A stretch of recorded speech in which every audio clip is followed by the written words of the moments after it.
या स्पर्मॅटोजेनेसिस मध्ये here the spermatogenesis which involves a 3 phases. First is the multiplication phase, second is the growth phase and third is the maturation phase. आता याच्यामध्ये आपल्याला सगळ्यात पहिले बघायचे मल्टिप्लिकेशन फेज.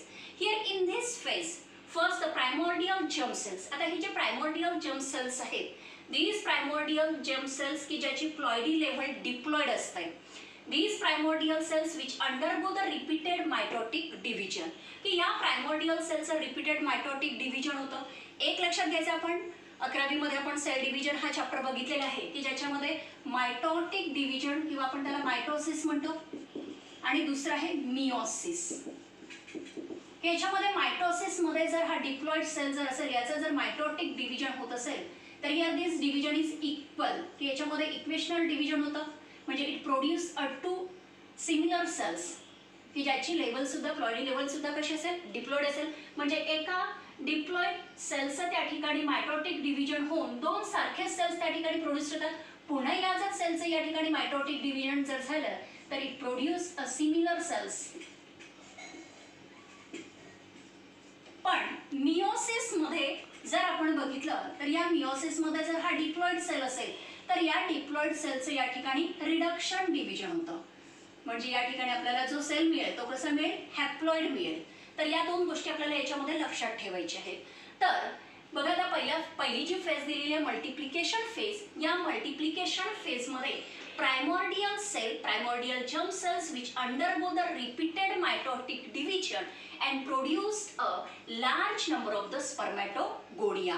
की लार्ज नंबर मध्ये त्या ठिकाणी स्पर्मॅटोगोनिया या ठिकाणी प्रोड्यूस होतात, की ज्या स्पर्मॅटोगोनियम मध्ये म्हणजे here each spermatogonium which consist of 46 chromosome, की ज्याच्यामध्ये एकूण किती क्रोमोझोम्स असतात, 46 क्रोमोझोम्स असतात. आता यानंतर सेकंड फेज आहे ग्रोथ फेज. म्हणजे पहिली फेज आपण बघितली मल्टिप्लिकेशन फेज, की ज्या मल्टिप्लिकेशन फेज मध्ये प्रायमॉर्डियल जर्म सेलचं रिपीटेड मायटोटिक डिव्हिजन होऊन त्यापासून आपल्याला नंबर ऑफ स्पर्मॅटोगोनिया या ठिकाणी प्रोड्यूस होतात. Each spermatogonium is diploid and having the 46 chromosome, की ज्याच्यामध्ये 46 क्रोमोझोम प्रेझेंट असतात. यानंतर सेकंड फेज आहे ग्रोथ फेज. आता या ग्रोथ फेज मध्ये here the division of the spermatogonia is stop and each of the spermatogonium which increase in size due to the accumulation of the food. की याच्यामध्ये आपण एका स्पर्मॅटोगोनियमचा जर आपण विचार केला तर या due to the accumulation of the food, की याच्यामध्ये फूड डिपॉझिट केल्यामुळे it increase in size and they develop into the primary spermatocyte, की जे कशामध्ये डेव्हलप होतात, प्रायमरी स्पर्मॅटोसाइट्समध्ये, की ज्यामध्ये हा जो प्रायमरी स्पर्मॅटोसाइट जो असतो हा सुद्धा कसा आहे, डिप्लॉइड आहे. म्हणजे याच्यामध्ये सुद्धा किती क्रोमोझोम प्रेझेंट आहेत, मग 46 क्रोमोझोम्स यामध्ये प्रेझेंट असतात. तर ही झाली सेकंड फेज ग्रोथ फेज. की पुन्हा याच्यामध्ये जर आपण MCQच्या दृष्टीने विचार केला तर एक लक्षात ठेवायचं, एक प्रायमॉर्डियल सेल हा एकूण 4 स्पर्मॅटोगोनियमचं फॉर्मेशन करतो आणि एक स्पर्मॅटोगोनिया जो आहे which produced a 4 haploid spermatozoa or the sperm, की एक स्पर्मॅटोगोनिया एकूण 4 स्पर्मॅटोझोआचं किंवा स्पर्मचं फॉर्मेशन करतो. म्हणजेच याच्यावरून हिअर द 4 स्पर्मॅटोगोनिया, 4 स्पर्मॅटोगोनिया जे आहे हे किती स्पर्मचं त्या ठिकाणी प्रोडक्शन करतील. म्हणजे याच्यावरनं एक स्पर्मॅटोगोनिया जर 4 स्पर्मचं जर त्या ठिकाणी फॉर्मेशन करत असेल तर 4 स्पर्मॅटोगोनिया किती स्पर्मॅटोझोआचं फॉर्मेशन करेल, मग 16. आले लक्षात. आता याच्यानंतरची तिसरी फेज आहे मॅच्युरेशन फेज. तिसरी फेज आहे मॅच्युरेशन फेज. याच मॅच्युरेशन फेजमध्ये here this maturation phase which involves a meiotic division or the reduction division. बघा, आता याच्यामध्ये आपल्याला ग्रोथ फेजमध्ये आपल्याला प्रायमरी स्पर्मॅटोसाइटचं त्या ठिकाणी फॉर्मेशन होतं. Here in this maturation phase, this primary spermatocyte which undergo the meiotic division first, की या ठिकाणी त्याचा मिओसिस होतं. मिओसिस म्हणजेच काय, रिडक्शन डिव्हिजन. म्हणजे here these primary spermatocytes which undergo the first meiotic division or the first meiosis and it produced a 2 haploid cell. की एकूण 2 हॅप्लॉइड सेलचं त्या ठिकाणी फॉर्मेशन करतो. Here these 2 haploid cell called as the secondary spermatocytes, की या haploid सेल्सला काय म्हणतात, secondary spermatocytes.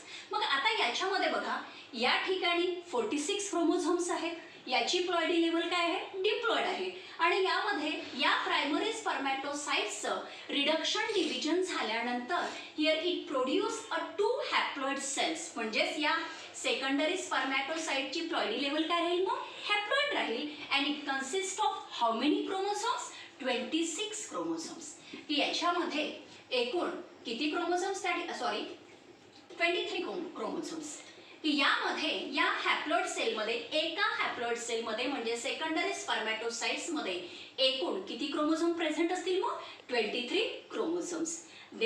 These secondary spermatocytes which undergo the second phase of meiosis, that is second meiotic division, and it produced a 4 haploid spermatid. की एकूण 4 haploid त्या ठिकाणी स्पर्मॅटिड produce करतात. आता इथे एक लक्षात ठेवायचं की सेकंड मिओसिस और द मिओटिक डिव्हिजन होत असताना या ठिकाणी जे डिव्हिजन होतं हे कसं असतं, इक्वेशनल असतं, जसं मायटोसिस सारखं असतं.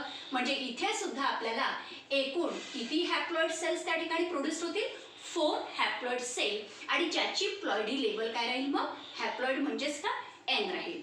तर here these secondary spermatocytes which undergo the second phase of meiosis or the meiotic division, and it produced a 4 haploid spermatid. आता यामध्ये हे जे स्पर्मॅटिड या ठिकाणी एकूण 4 स्पर्मॅटिड प्रोड्यूस झालेले आहेत.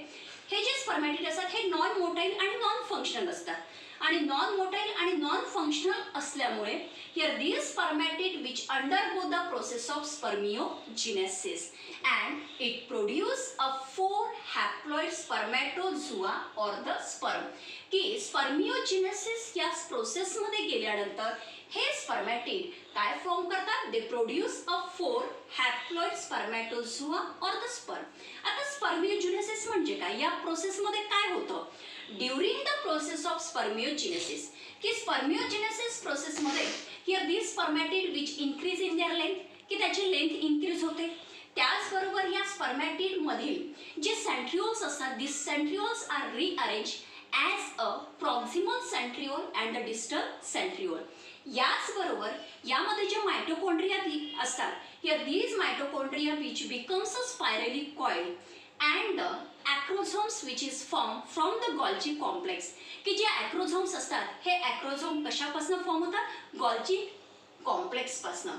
तर ही झाली आपली स्पर्मॅटोजेनेसिसची प्रोसेस, की ज्या स्पर्मॅटोजेनेसिस मध्ये एक स्पर्मॅटोगोनिया एकूण किती स्पर्मॅटोझोआचं फॉर्मेशन करतो, मग एकूण 4 हॅप्लॉइड स्पर्मॅटोझोआ किंवा स्पर्मचं फॉर्मेशन करतो. आता याच्यानंतर आपल्याला नेक्स्ट बघायचं आहे स्ट्रक्चर ऑफ स्पर्म और द स्पर्मॅटोझोआ.